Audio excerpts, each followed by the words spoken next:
travel. They've bumped like Emily, Eric, Matt, me on that plane, and they keep changing. They told us yesterday we're flying at 2, but they didn't specify the day. And so that's when I told John I'm not going to be able to do it because I had to do this academy thing, and now we're not flying till tomorrow. So, geez, yeah, it's a somewhat polarizing decision. All right, guys, we just went live there. You heard Jared talking about travel. He's going to Houston. Guys, this is Rangers Today, and this is the ALCS preview. Jared Sandler joining us from the pre and post game show. You know him from 105.3 The Fan, and also from doing some play-by-play this year when Eric was down. Jared, thanks for jumping on, man. This is going to be exciting. Yeah, no, this is lots of fun. I mean, the ALCS in general is great, and to have an in-state rivalry, add another chapter to its story is going to be really exciting for one fan base, maybe more so than another at the end of it, but should be a fun ride until we get to that destination. Yeah, what we were trying to get the players to talk yesterday about how much they hated the Astros, and they just won't say it. You know, they don't. They understand it's a rivalry. They understand the fan part of it, but just guys, they're just competing against each other. They don't hate the Astros, which I think might disappoint a lot of people. Yeah, I think there are players like, for instance, Corey Seager was on that Dodgers team that was victimized by the cheating scandal. And I think that whether he would want to share it for bulletin board material or not, I imagine there are some negative feelings towards the organization. But I mean, that was so long ago, and there's, Alex Bregman is still on the team. Is there another position player who's still Altuve? Altuve. I mean, and Altuve apparently didn't participate in that to whatever degree that, that stuff is. Yeah, if you want to believe that. But I do think in general, at the professional level, there are fewer rivalries that exist amongst players than at the college level. You're younger, maybe less mature. You see a guy in a certain uniform, and I hate him because I'm told to hate him.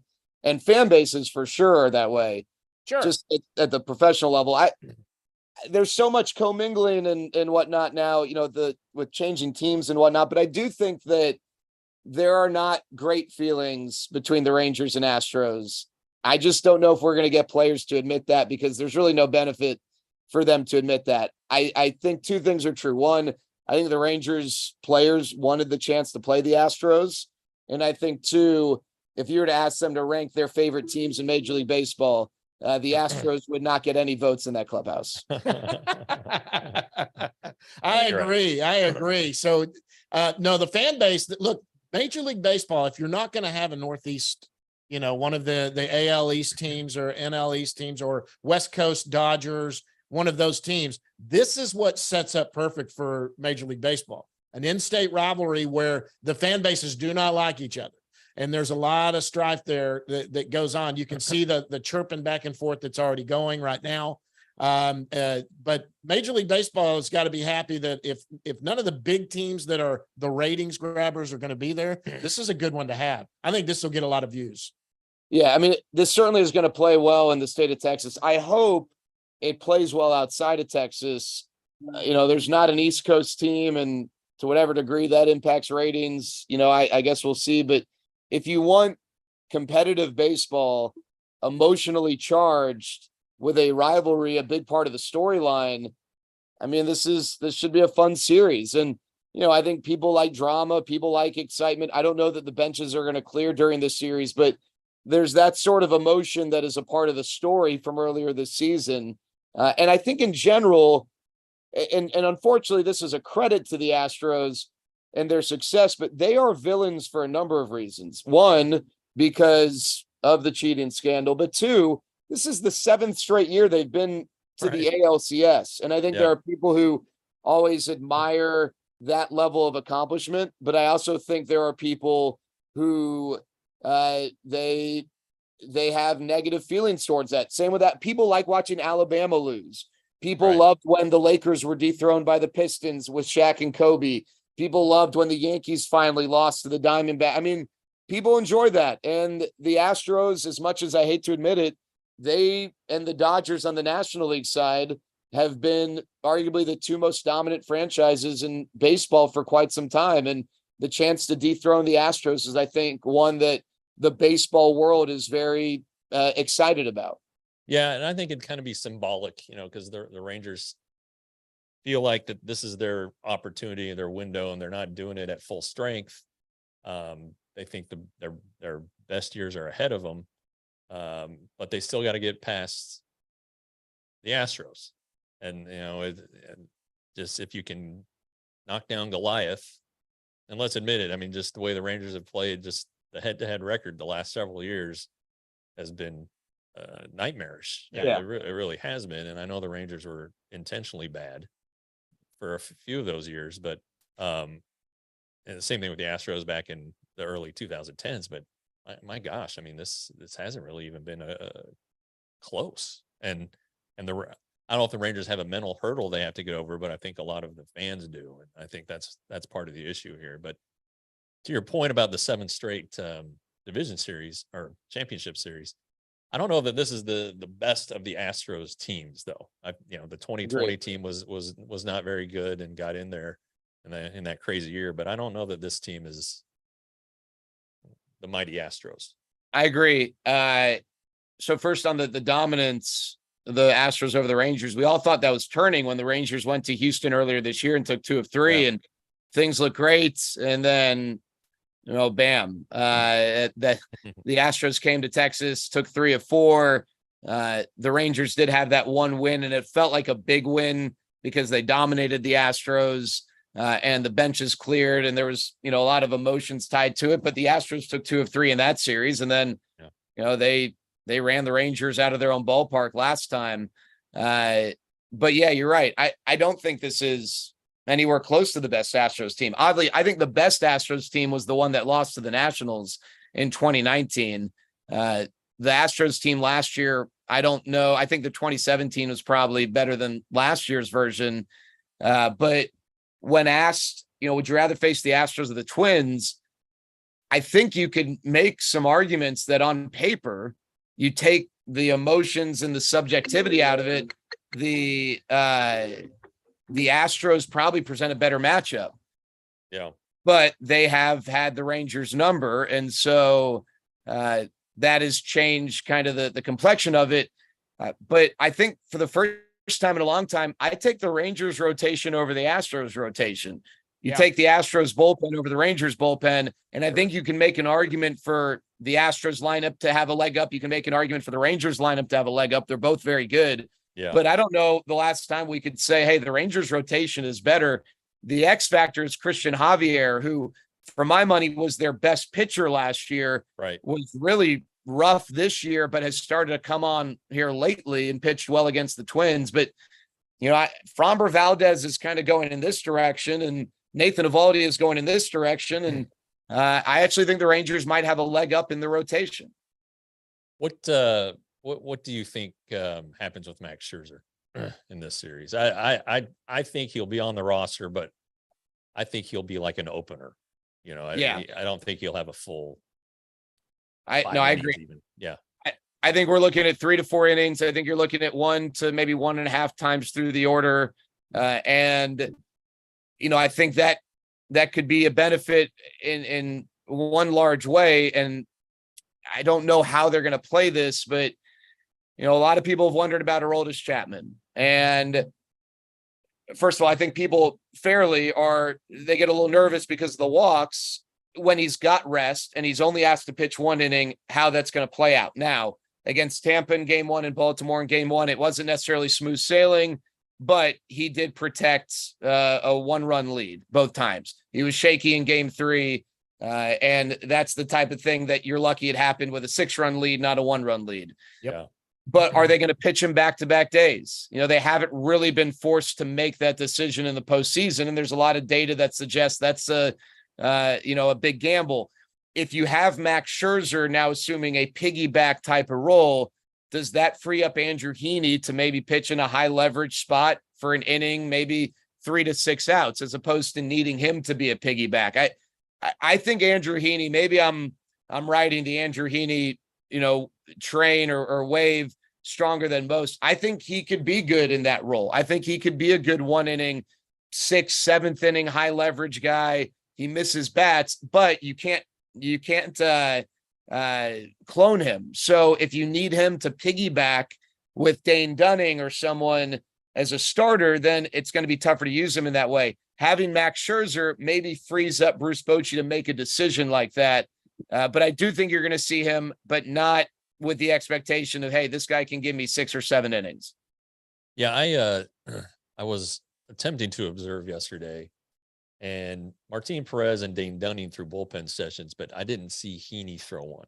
Now maybe he did a touch and feel or something, but it seems like the Rangers are going to be counting on those two guys for sure. Perez didn't pitch well against the Astros this year, but he was really good the last month. He handled the bullpen thing well. He's confident. He feels like he did last year, he said. So, you need 4 starters, and if you're going to have Scherzer make one of those starts, you kind of need 5. So, I think a piggyback is what's in order. It's just how they want to do it. Yeah, no, for sure. And credit to Martin and Andrew Heaney. That is, I think in order to have success in those roles, and you can look at it as a demotion. I mean, I think for both those guys, they want to start. So being relegated to the bullpen is a demotion, but I don't think they have success unless they embrace it. Doesn't mean they have to like it, but they at least embraced it. And those guys did come up big for the Rangers down the stretch in their respective roles. Andrew Heaney's was a little more, I guess, a little more malleable. It did seem though, Martin Perez was pretty much exclusively a reliever. And I'm sure that now that you got a best of 7 series and you're going to have a stretch in the middle with 3 straight days of the game, those guys are both going to have to come up, I'd imagine, in big spots for this team. Yeah. And then honestly, you probably trust them more than you would other guys. Depending on how the roster shakes out. I don't know that John Gray is going to be on it. I don't think he's quite there yet, even if it is just an inning at a time. So, you're going to lose like a Matt Bush if you add Scherzer, or you're going to lose a reliever, obviously. But it'd be interesting because if those guys can handle the 6th and 7th, which really, if you look at it, the 6th inning's been the killer. Because when Josh Sborz is healthy, he's pretty good. When Chapman's just going to be in the 8th inning. And you got Leclerc. So 7, 8, 9 seem okay. It's that 6th inning that's just kind of been the one that's really unsettled. And that's why I thought Bradford's outing the other day was so big, because he got him so far. But if those guys could pitch 2, if they could pitch 6 and 7, that'd be huge. So but I agree. I got a question here. Oh, we got a question. Yeah. 86 and Company asked, he loved the content, by the way. He said, we appreciate it. Have you heard anything more about Hernandez? Is there a chance he's coming on this roster for the ALCS? He was hoping somehow that he made it into the bullpen. Thanks for the question, bud. I haven't even seen him throwing. It was an oblique injury, and those are just trouble. I don't know that he's going to be around. Yeah, I get the sense he's not going to be an option the rest of the year, which is unfortunate because he started to look good again. He came back to what he was. Yeah. What he was supposed to be.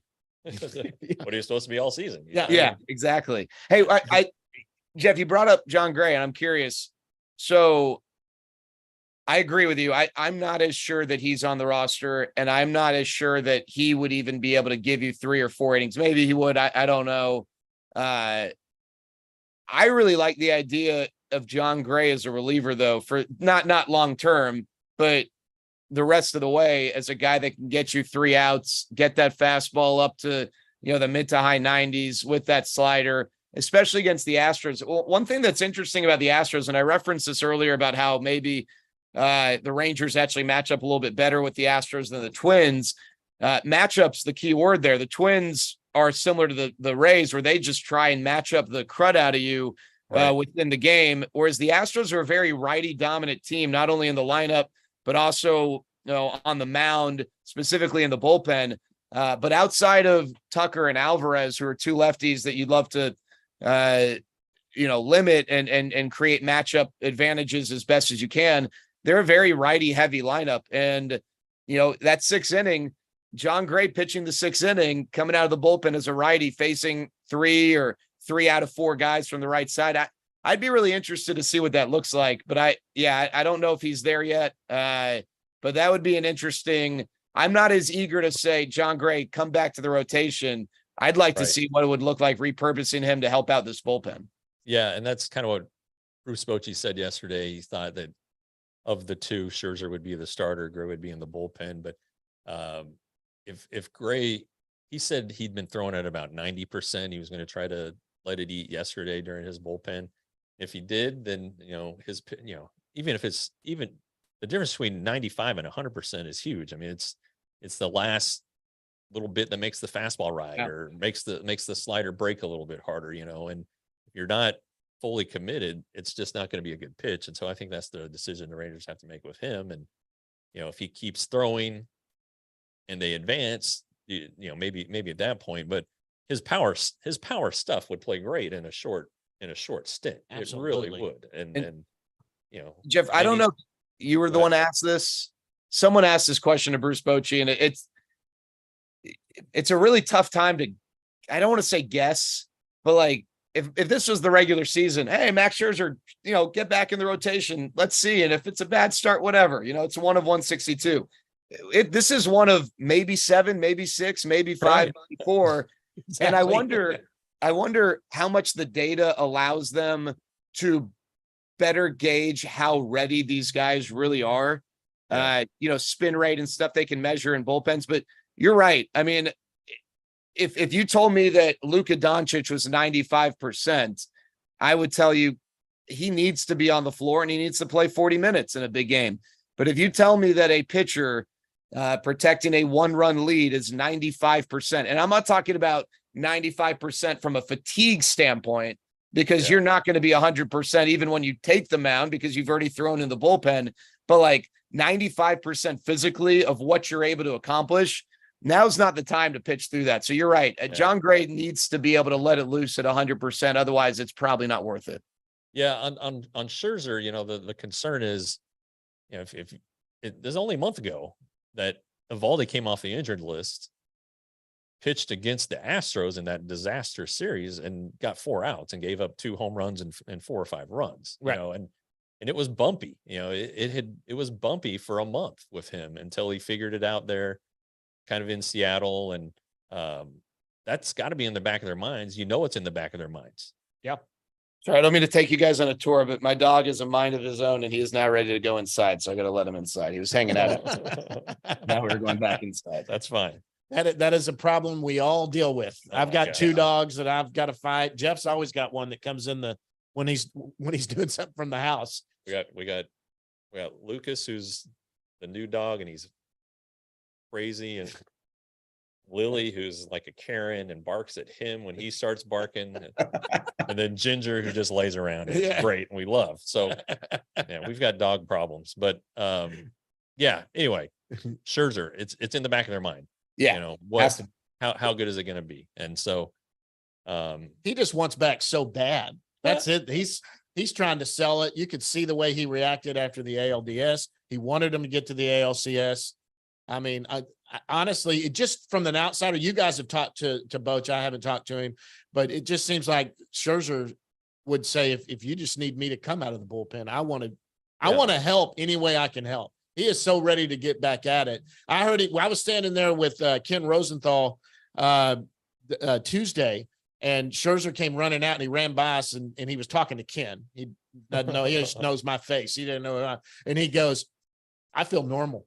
And then he ran out to Bochy and started talking. And so, I know he's trying to sell himself too. Well, I do think this. I've learned this about Max Scherzer. He knows his body better. Yes. I mean, he knows the science behind it, and I think that he wouldn't do this if he thought A, it was going to hurt him, or B, he couldn't be effective. And he said that. He has said that. He's just, he's a 3-time Cy Young winner. He's pitched in World Series before. Do you trust the guy, I guess, but still, until you see it with live bullets and in that, that adrenaline, and that's a big deal too. Is he going to be overamped? They got to guard against that. There are a lot of things to guard against, but I do think he's going to perform and play. So if you had to bet, you think he's going to be on the roster? I don't. I think it's a foregone conclusion. Yeah. Everything went good yesterday. Apparently, he felt fine. So I think that would be their only concern. I think, I think it would be a big shock if he wasn't. Whereas I think, as we discussed, I think John Gray, I could see it going either way. Maybe if Vegas were to handicap this sort of thing, maybe the favorite would slightly be not being on the roster. Yeah. But yeah, and the thing with John Gray too is, and I know it's tougher to manipulate this sort of thing in the playoffs, because if you take a guy off your roster, they have to miss, I believe, the next round as well. Next round. Yeah. But if John Gray's not ready games 1 and 2, and you put him on the roster and you realize, well, he's just not going to be ready, and you take him off for an injury related reason, well, then you're not going to have him available in the next round. If you don't have him on the roster and someone were to get hurt, and there are a lot of different things that could obviously happen, maybe, he would be an option in the middle of the series. If something like that were to take place. You can't forecast injuries or anything, but that's also another strategic element. He might not be ready for games 1 and 2, but maybe they roll the dice and put him on the roster thinking, all right, we'll have him in some capacity for 3, 4, and 5. The risk there is, well, if he's not, and you really need that roster spot, then you're compromising your ability to have him in any capacity. Right. Yeah. Yeah. So those are the decisions, I guess, sure. Y'all are about to head out there. I'm staying in the studio. Hang around here today. Jared, you're leaving tomorrow. Some of y'all might have caught the beginning of that. We'll try to get that out of there, but y'all leave tomorrow. You're going tomorrow, right? I'm leaving tomorrow. I'm not flying on the charter though. I'm driving. Which is fine. I don't know if I ever, I don't know if I want to be on the charter, honestly. I think there are times where I'd want to be on the charter. Like if you have to go from Detroit to Tampa, like a direct flight where you don't have to switch planes in Charlotte or Chicago or something like that. Oh God, I remember those old days. I think typically I would rather fly on my own, accrue the miles, and kind of fly on my own schedule. So apparently some teams, every setup is different. And yeah, we don't get miles or anything for these trips. That'd be awesome if we did. Someone was telling me that one of the teams has a partnership with an airline. So their travel throughout the season is chartered, but chartered through an airline as opposed to like a private company, I guess would be the difference. Yeah. And at the end of the year, that airline fills their account with all the miles accrued from the year. Oh man. That would be sweet. That would be awesome. That's a game changer. If that is in fact true, that would be awesome. If only there were a couple of airlines based in Dallas Fort Worth that the Rangers could partner with. Yeah. I can't. Now, you fly with the team a lot. So is it a chartered plane? I guess that's a question of family one. Is it chartered through an airline, or does the Rangers have their own plane? No, I think they're private companies that, like, their pilots and their flight staff are all, they're not tied to an airline. They're tied to that company, and they work with, whether it's teams or organizations or whatever. Like, I know at one point, I think in the past, like the plane we used was also a plane that was used by, maybe it was Chelsea, the soccer club in England, and other teams might use it from time to time. And so that, I think there's a company that kind of staffs it. But that would be, you want to get into some interesting stuff. Josh Shelton would be the guy for that, because that's he deals with all that. I don't want to speak totally out of my backside, but I think there are airlines that have a private travel wing, but I don't think that our current arrangement is tied to a specific airline, but I could be wrong. Yeah, I think in the past, when Tom Hicks was the owner and he owned the Stars, they shared a plane, and there were times early in the season when the Rangers would have to get a different plane because the Stars were going through the playoffs and using that plane. Sure. And then it seems like I remember the World Series years. They would try to do one flight with the family sometimes. So Mhm. it would be an American plane that they Like a big one. leased or something. And, Yeah.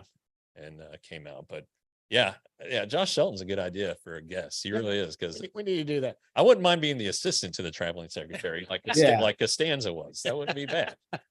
You know? Hey, we're about to get out of here, guys. Quick note going into it. What do you see? I mean, no prediction. We're not gonna do predictions. We're media. We're just gonna do that. What are the keys to this? What are the keys for the Rangers to come away with this that you think, Jared, we need to see going into this thing? Gosh, can Chaz McCormick just not show up? Because That's a good one. that guy has kicked the Rangers' butts this year. I think I still believe that while this Astros bullpen is good, they have been used over and over and over this year. And I think I think there are some teams where if you get their starter out in the fourth inning, it's not necessarily an advantage. And it might not be an advantage in game one, but I think over the course of the series, if the Rangers can just continue to make the starting pitching for the Astros work, the more innings from that bullpen, they might not have success right away. I think you're going to see those guys slow down. The other thing, to me, every time Martin Maldonado starts, it's a gift. I know he has had success against the Rangers, but he is a horrible receiver. He is not a very good thrower anymore. And I just think if he's behind the plate, in addition to that being what should be an automatic out in the lineup, the Rangers, who for the first time in a long time, they're not a very athletic team on the bases. They don't use the bases. They don't use athleticism on the bases the way they have in years past. But we have seen at times against the Astros, the Rangers be more aggressive on the bases. And I think that is something that could come into play in games Martin Maldonado starts. Yeah. What about you? To your point, the Rangers really took advantage of Glass now. Oh, man. In that opening game, if there's the advantage there and the right guys are on base and the pitcher's times are not good, even if there's an opportunity to run against the Astros for the reason you laid out there with Maldonado. I agree. The Astros can really shorten a game if you don't have a lead early. So the Rangers need to get up early. Their starters need to give them some length, as always, but especially with this bullpen, even the way it's seems to be clicking right now and at times. So score early and often and hold your breath late, but the defense has been great. I would like to see him a little more aggressive on the bases. So maybe that comes to fruition. And one other thing about the Astros, to your point about fatigue, they've gone to back-to-back World Series. That is so many extra games and so many extra pitches. You would think at some point it's going to catch up. And the World Baseball Classic this year for Sure, some of the guys. Sure. Yeah. I mean, Yep. there's a lot of fatigue going on there. And I think that's what, T.R. Sullivan firmly believes that's what happened to the 2012 Rangers down the stretch, is they just crapped out because they'd been to back-to-back World Series. Yeah. It's a lot. It's a lot on your body, a lot on your arms. And maybe that's kind of what you're seeing from the Astros starters. But I agree, how often can Hector Neris and Abreu go out there and pitch? And you've seen Ryan Presley not have a good month. He was very good the other day against the Twins, but Yeah. there might be something there. So Okay, my X factor yeah, is somebody that really hasn't seen the Astros, and maybe he's the Chaz McCormick of the Rangers, and that's Evan Carter. And for nothing else, that he will work a count. Yeah. And he does not swing out of the zone. Well, we had Mike Bassick on here, Jared, and he said something so to the point. He said, as a former MLB pitcher, it was pitching 101. When a rookie comes up, you get up on them early and then you go out of the zone because they're so amped and the adrenaline's going, you can get them to chase. This guy doesn't chase, and he doesn't. And to a point that if he strikes out looking, we're all going, yeah, that looked like a ball, and he walks away. He may be a factor in this. sure. They haven't seen him, you know how they do this. They've scouted him. Everyone scouted him, this last month. They've seen what he's done. They know he's a bat to deal with in that lineup. But more importantly than the bat, it's working the counts and frustrating pitchers that he does. He has worked some, 3-2, what do they call him? Full count Carter. Yeah. That he's done. Maybe this guy's a factor. Maybe he's that that extra leverage they need or something there. Sure. I think he could play a big role in this. All right. So Jared and I are on the same page. You like Evan Carter. I like Evan Carter. We got to get you guys out of here. Y'all going to get out to the ballpark. Yeah. What is it? Workout? They're doing It's workout? a workout. Yep. Workout. Y'all are having, who are y'all talking to today? Mike Maddox and Jonah Heim. So, All right. Guys, thanks so much for joining us. We're going to do another live one after this series is over. Hopefully it's to preview going to the World Series. We'll see what happens then. Other than that, Jared, thanks for stopping down. I know your schedule's going 100 miles an hour. Hey, thanks for having me. talk about your charity. When is your event coming? Are we a ways away? Or... December 3rd at Globe Life Field, on the field at Globe Life Field. Wow. So there are a lot of things you can do, but there's gonna be a wiffle ball setup, wiffle ball home run derby in center field. We're gonna have events and activities for basketball, football, soccer. It's not just like a baseball only thing, but the thing that I think is really cool, two things.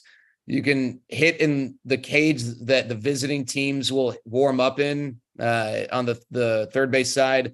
But I think the coolest thing is we're going to have an area where you can just play catch on the field. So Cool. you can go to a major league field and just play catch with catch. your dad, your friends, whatever. Who doesn't want to do that? I've always Yeah. wanted to do that. Well, That would be we'll fantastic. we'll get you on before then. We'll get you on maybe Absolutely. in We're going November. to get on and do some more Yeah. promo. One thing this show is about, any charity that comes out there, we love to Any and promote all it. charities. Yep. Any and Yeah, all we're charities. we're pro helping others. I like it. Absolutely. Yep. Jared, thanks so much, guys. you Until guys. next time, we'll see you at the yard. All right, man. Thanks, guys. I got to run. I'll see you guys. Matches.